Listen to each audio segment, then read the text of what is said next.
You can worship God all your life and not even scratch the surface of all he is. There is so much about God that is beyond what we can know or understand. You could spend your lifetime searching him, loving him, honoring him, and not even begin to express all that he is.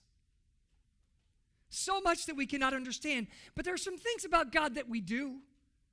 Let me ask you today, is your God creator of the universe?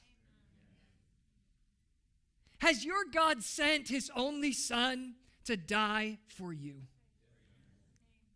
Is Jesus Christ, the Son of God, filled with the fullness of the power of God so that he was resurrected by the power of God after 3 days? Is the Spirit of God living and active in this earth, guiding us as his children and as his church? Does he continue to pour out love and grace and mercy into the lives of his children? Isn't he something? Amen. Isn't God something? And yeah. All right, that's a good start.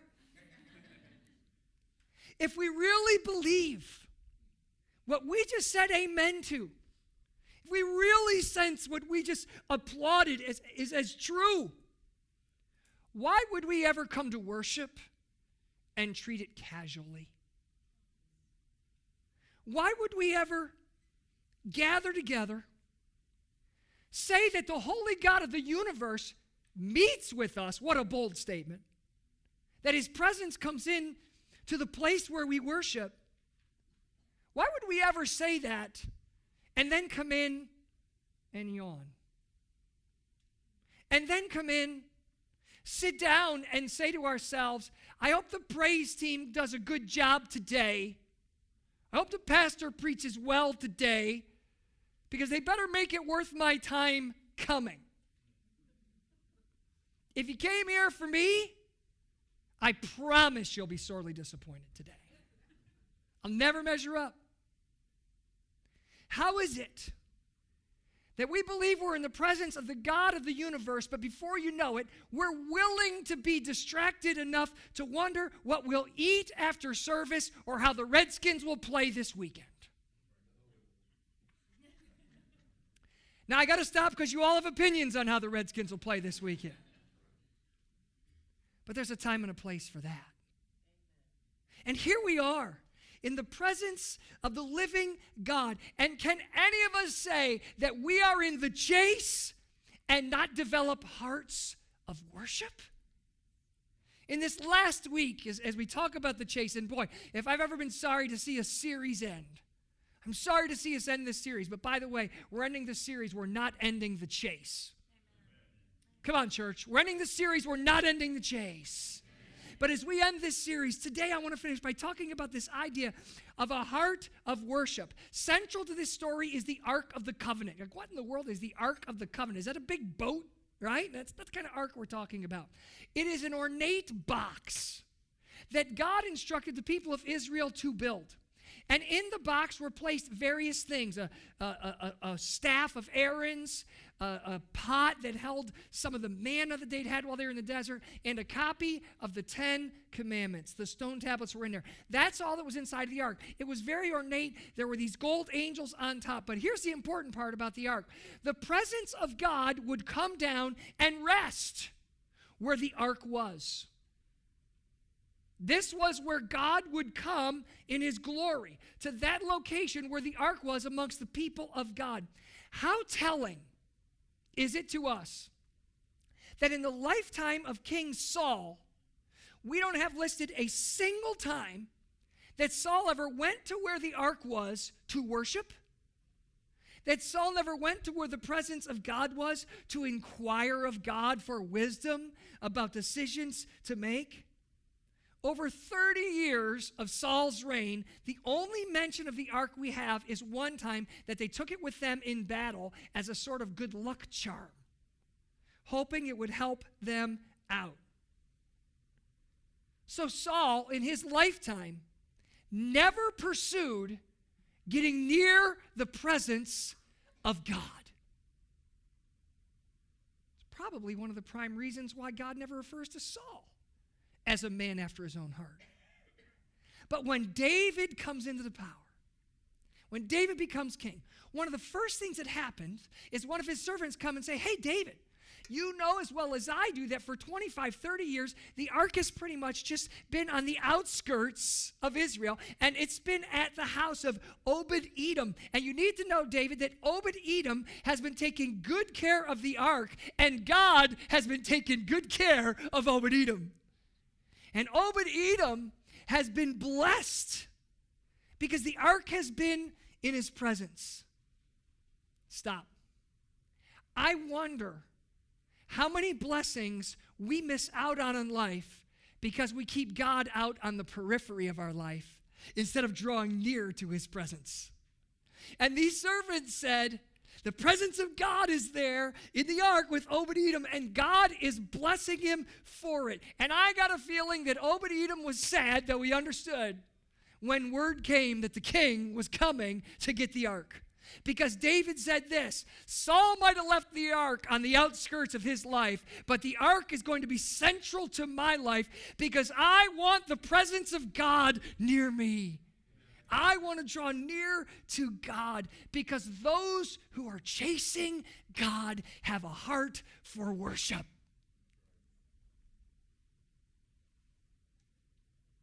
So David goes and gets the ark. Now, part of the story that comes before the passage we read today says that the first time David goes to get the ark, it's got to come down a hill. Obed-Edom's house is on a hill. And so David said, I think an ox-drawn cart would be a good way to get that ark down the hill. He disobeys God's specific commands for how the ark is supposed to be moved. It's supposed to be moved by priests using poles on their shoulders. He just says, I'll put it on an ox cart, almost in a sense haphazardly. David enters into this worship experience the first time, as do the others, including the priests who knew better. And so they move the ark that way, and as they're coming down, the ox stumbles, the cart shifts, and one of the ones who's near it, named Uzzah, reaches out. And he's not even afraid to actually touch the ark to steady it. Uzzah should have known better, folks. Uzzah was familiar that there was a group of people when the ark came back to Israel before it went to Obed-Edom who said, ooh, that's the ark, let's look inside. And they opened it up, and 52 of them died like that. Let's not even count all the ones that died when you saw it in the movie in Raiders of the Lost Ark, right? You saw all them die too, right? Just kind of checking, make sure you wasn't. Right? They should have known better. And it says the anger of God burned against Uzzah, and God killed him. Now, you can sit here today and think about that story and understand that David was mad, and you can get frustrated and all that. But here's what I don't want you to miss. Don't you miss the power of the God we're worshiping. Don't you sell that short. Don't you play at worship. Don't go halfway. Because God is greater than that. And as we consider power in worship, worship reminds us not to underestimate who God is. We worship with abandon because our minds are opening up to God's greatness. And so that's why I encourage you, and I've been trying as we go along to nudge you along to say, you know what? Worship with abandon. Be free in your expressions of worship. Don't hold back. And some of you are like, well, you know what? We have a lot of people that come to this church, and they don't know anything about this whole worship thing. And so we're afraid to freak them out. We're going to just kind of stand and do it kind of easy going because we don't want to really freak them out and scare them away. Let me tell you how I feel about that. I don't think that when a guest walks in here and sees people abandoning themselves, fully worshiping the God of the universe, that freaks them out and makes them leave. You know, I think what turns off people who come here is when they see a disconnect between how we're behaving and what we're saying. Can you track with me? When they come in, they're like, wait a minute, you're singing about the God of the universe. He saved you from all your sins, and supposedly you were going to go to hell, but now you're going to get to go to heaven, and you sing it like this. Listen, I want you to know something. If you don't have a relationship with God and you're here visiting to see what this is all about, There is no pressure on you to have to sing. We welcome you to sing, but you don't have to sing. You don't have to say anything that you don't mean or you don't understand because you're here and you're discovering. Man, we welcome you. I welcome you to look around and watch others worship who have come to know God and are singing songs about what God has done in them. That's great. But those of you who have come to know God, don't you stand back and avoid worship. Well, I'm not a very good singer, Pastor Todd. You know what? When your sound travels and leaves your lips as it goes upward, God heals it so it all sounds good to him.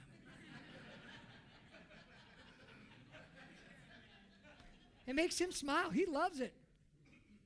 Some of you can't carry a tune in the bucket. That's okay. He's carrying it on angel's wings. And you know, look, if the Bible's right and the first shall be last and the last shall be first, then the worst singer in this room tonight, think what an awesome musician you're going to be in heaven. Man, you're going to be amazing. My wife's not going to know how to play anything. She used it all up here. It's incredible. But people don't leave because they see us in full, reckless abandon to God. If they do, we'll trust God to draw them back. I think people leave when they come and see a disconnect between what we're talking about and what it sure looks like to them. You see, if they would see this absolute, utter respect and awe and passion that we have for power. Listen, we know power, and we respect it in other areas of life. I heard about these two guys. They were working for this propane company, and the older guy was about to retire, and so there were two of them on the truck because he was training the younger guy who was going to take over for him in a few months. And so they're driving, delivering propane, and so they get to the end into the cul-de-sac, and there's this real long drive that goes up to the house. He says they don't like us to drive the heavy truck up the drive, so we just run the hose all the way from the cul-de-sac. So they run that hose all the way up, and they're over there by the tank, and they're filling the propane. And so the young guy's learning from the old guy, and they're talking back and forth. And so as they're finishing up, the young guy says, hey, you know what? I'll carry the hose back and roll it up, old man, because I don't want to. I said, old man? What do you mean, old man? He said, well, I'm just trying to help you out because, you're kind of getting up there, and I don't want you to hurt yourself before you retire. Well, the old guy says, I tell you what, after you roll that hose up, I'll be finished up here. You come back here, and I'll show you who's young and who's old.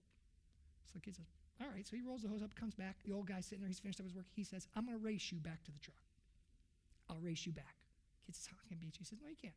So he says, okay, 1, 2, 3, go. And they just take off running as fast as they can run.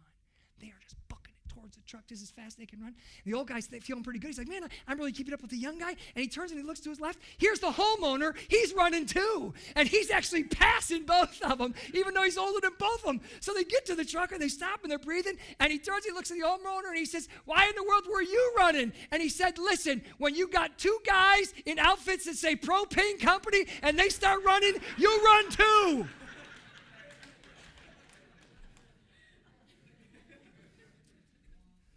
Because we respect power. Even if you didn't respect the joke, we respect the power. What would it be like? What would it be like if we had a 5-second glimpse at God in heaven right now? 5 seconds. 5 seconds. You know what? You'd never sing the same again. You'd never talk about God the same again. You'd never talk to God the same again. And we would drive away out of our worship attitude and spirit all the stuff that was meaningless. And I believe those 5 seconds of seeing the glory of God would change how we saw worship forever. We'd stop worrying about all the side stuff, and we'd say, the only thing we care about is your presence. I remember when, way back when Real Life was just starting, and we were in the IC hall, and some of you were there with us. It was 2008 fall, and we got to the end of 2008, and God was blessing us with some pretty rapid growth, and we were really cramping the style of the Catholic Church because we were maxing out their parking lot, and so they said, you got to do something about that. I said, well, we'll just go to 2 services, and so we figured out the timing, and so we had an 11:15 where everybody was used to coming, and we added a 9:15. The first Sunday in 2009 is when we added that. I don't have a memory that good. I just went back and looked all this up because I thought I kind of remembered something and I wanted to see if it was true. And so in January 2009, we launched a 9:15 service in addition to our 11:15. The second week of running service at 9:15, we had 32 people at the 9:15. Now, before you think to yourself, well, 32 people out there, that's not so bad. You need to remember that in order for us just to operate back then, it took about 15 of us that were serving to do it. And then there's probably between 5 and 8 children in a group that size. So if you run the math, the number of people standing up front was about equal to the number of people who were out there. But can I tell you something? Sometimes the Spirit of God would move into those services, and it didn't matter if there was 10 of us or 10,000 of us, because we're not here for each other. You get that? We're not here for each other. And those of you who are sitting in the chairs listening to this today, your role as worshipers is not as observers. You're not the audience. I want you to get that. You're not the audience. Folks, the audience is one. God is the audience. We are the worshipers, doing it for him. So when you come in here and you worship, you don't think about, well, what's this guy doing or what's that guy doing? You come in and you say, God, this is for you. My worship is not about how I feel today or how I look today or whether or not I got a scratch on my car this week. All that's going aside, because I am here for you. And when we catch on to his greatness, we'll just zero in on it. I got a sneaking suspicion, talking about this idea of heaven, that when we get to heaven, there's not one of us whose first thing we're going to say is, some of those worship songs we sang about how great God was, I think we exaggerated a little bit. He's really not as great as we sang. I promise you, that's not the way it's going down. You know what I think is going to happen in heaven? I think I'm going to look up Chris Tomlin and say, dude, when we were on earth, I thought you were a great songwriter. But man, now that I've gotten here in heaven, man, dude, I hate to tell you this, you didn't get close. Because I can't find words even in heaven for the greatness of God. If you want to worship and chase God with a heart of worship, understand the power. And then secondly and finally is this. Join into the pleasure of worshiping him. The pleasure. It says, David danced before the Lord with all his might, wearing a priestly garment. So David and all the people of Israel brought up the ark of the Lord with shouts of joy and the blowing of ram's horns. You know what? They are having a great time. They have shown up in force for this event, and they're having a blast. And do you know who's out front leading the parade? David is. Do you know who's dancing harder than everybody? David is. Man, he is enjoying himself. And I want you to understand what's happening here. David is chosen not to wear his normal kingly robes, purple vestments, the jewels and all of the rest, and the crown, and all of the things that David could have rightfully said, as I lead this procession, as we bring this ark to Jerusalem, they'll know who's the king. You know what David does instead?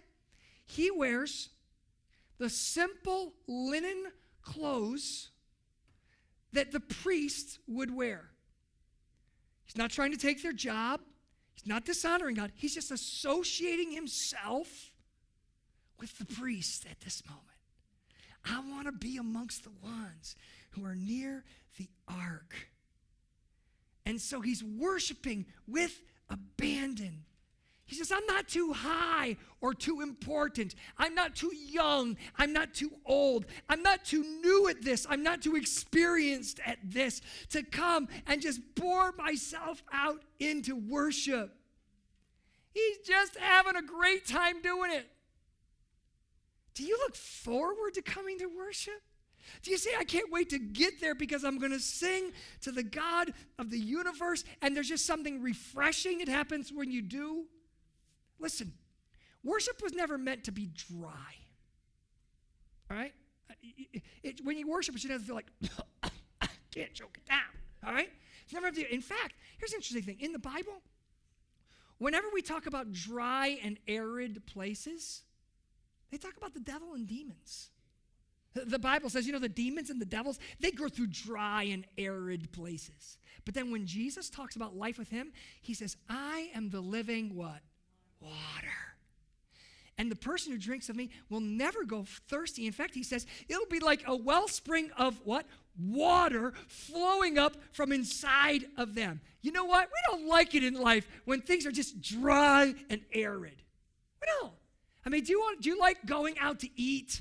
And when you go out to eat, do you like your waitress to have some life to her and some enthusiasm as she waits? Or do you prefer she's just kind of dry and dull? And, because you don't have to be mean to be dry, right? I mean, your waitress could sit there and say, you want fries with that?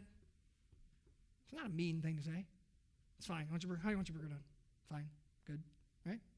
Who wants that? I mean, you want a waitress who goes, man, what? You want gravy? Oh, man, I'd be glad to put some gravy on there. How much you want? Right? What? You want dressing on the side? I'll make sure they put that dressing on the side, and I'll bring an extra one just in case. You wanted to kid yourself that you were doing something good for yourself, but you want to eat some salad with 3 cups of ranch dressing. It's all right by me. I'm just glad you're here. That's the kind of waitress you want, right? We don't like it dry, and we don't like it dull. You don't want a hairstylist who says, turn your head left, turn your head right. Come on, bend over, we're going to get done. Right? You want a hairstylist who's like, oh, man, it's so fun to cut your hair, and I think that bald spot's getting smaller. Just some life there, and someone dry. We want life, and I mean, ladies, do you like it when your husband's just dull and dry? Friday night. Hey, honey, it's Friday night. What do you want to do? Come on, really? I'll do whatever you want. What do you want to do? Wake up! Come on! Have some life here. Time's passing. Let's enjoy being young while we're young, and let's kid ourselves like we're still young, whatever it takes. We love exuberance in other areas of our life. Don't go to a baseball game or a football game and think when the most important stuff happens that you're going to sit. You're going to stand. You're going to get off the edge of your seat. You're going to get up. You're getting ready to shout. You're getting ready to cheer. Because this is worth it. Jump up, stand on your feet, get excited. Well, that's how we feel about worship around here. We kid a lot about the Redskins. And I can tell you how bad the Colts are. We can talk about any team you want. There's not one of them out there that deserves the kind of exuberance and excitement that the God of the universe who died for you deserves.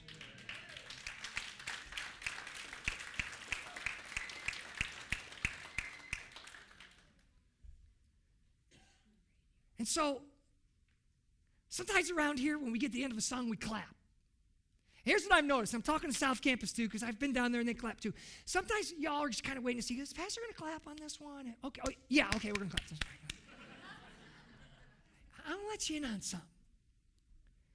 We don't clap to congratulate the band. No. You need to understand that. So it's not like, oh, the band did good on that one. Let's really clap that one. Yeah, so that was okay. We don't clap to we don't clap to congratulate the band on a job well done. All right? Folks, if you heard what we're talking about today, they ain't doing it for you. You tracking? They want God to clap. That's it. They want God to go, oh, I like that. Lots of wrong notes, but I don't care. I heal that stuff too. So when you're here, you're like, should we clap? No, listen, do you know why we clap? Do you know why I'm in such a habit of clapping at the end of songs? Because we clap for things that we like. Your little 1-year-old starts getting up and walking, you go, whoa! Your kid sings a solo in 7th grade chorus, and you go, woo! And you're still going to clap, even if it was horrible. Because we don't clap based on performance. We clap because we like it. And the reason we clap around here at the end of the song, I hope you're never shy to do this again. I hope today we fix this. The reason we clap at the end of the verse is because, I like what God has done. yes and amen to what that song said, because yes, Jesus did that for me. Man, I'm good with that. We clap because we say, I'm on board with that. Sometimes we sing quiet songs. At the end of the song, we're just contemplating what God has done. We're like, well, I don't think I want to clap. I think I just want to get my hands up to the Lord. Say, God, I'm really connecting with this because you've done this for me, and my heart's just so full. And you see, when we put hands up in the air, we're not asking questions. When we put hands up in the air, we're saying, oh yeah, this is for me. Yeah, I'm connecting on this. The first time my wife, at the time just my girlfriend, met my dad for a dinner. We were at dinner. And we got near the end of the meal, and my dad, and you got to know my dad, he's got this dry sense of humor. It's hilarious. And so we're sitting around the table, and my dad says, who thinks they would enjoy an ice cream sundae? Now, y'all need to know something about my wife. She loves ice cream. I didn't even care about ice cream before I met her. And I used to be a little guy. Now I got big on all the ice cream. But she loves ice cream. And so when he said, who would enjoy ice cream? My wife's like, oh, me. It's great. She said, you like ice cream sundaes? She said, yeah. He said, well, we don't have any. I was just taking a survey trying to figure out. She still hasn't forgiven him for that. She's working on it even now, 30 years later. But she's like, who wants ice cream? Oh, me. I'm on board. I'm all about that. I'm here. And you see, when we raise our hands to God, what we're saying is, you know what, God? I'm connecting with you on this one. Man, I'm all about that. Yes, you did save me. Yes, you have done that for me. Yes, you are the King of glory. And we're just connecting with God. Saying, yeah, God, if you want to know someone in the room who really is into what we just said, that's me. That's me. And God, you're not just taking a survey. You are pouring out yourself. Now, I understand this sermon has been for believers. And I understand that some of you are saying, Pastor Todd, don't you know how many people there are out there? They're not going to get this. And it might make me look kind of like a weirdo if I really get excited about God. I may just look a little odd. Yeah, David went through that.